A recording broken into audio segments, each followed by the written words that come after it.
آقا سانس میخواستم برای ساعت 7 خالی داری؟ ساعت 7 خالی داری. اگه بشه برای ما ببندین و فقط یه تخفیف هم بزن هوامون رو داشته باش. کارمند بانکیم بیای. کارمند بانکی؟ بابا خیلی هم عالی. خیلی خوب. برای ساعت 7 شما لطف کن برای ساعت 7 4 تا ضامن بیا. ضامن؟ بله ضامن. 3 نفر بیار که دست چک داشته باشن. دست چک؟ دست چک دست چک دست چک دست چک واسه چی؟ 2 نفر رو بیار که کارت دو نفر بیار که کارت پایان خدمت داشته باشن. ترجیحاً هم خانوم باشن. فهمیدی؟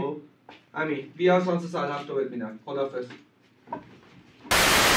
خب این سانس ساعت 7 امروز هم که ضامن نیوردی. یادش خوبی؟ به خوش اومدی. الان حرفت بود. همه چیزایی که گفتی ما تکمیل کردیم. بیا این سانس ما رو بده امروز با بچه‌ها بریم بازی. چک کن همه چیزی از قلم نیافتاده باشه. خب امضا وایسنا چک. درسته؟ تکمیل همه چی. خب ای بابا پرونده‌ات قرمز به شما سانس ساعت میگیره. بابا من چی میگم سانس برو ببینم. برو گم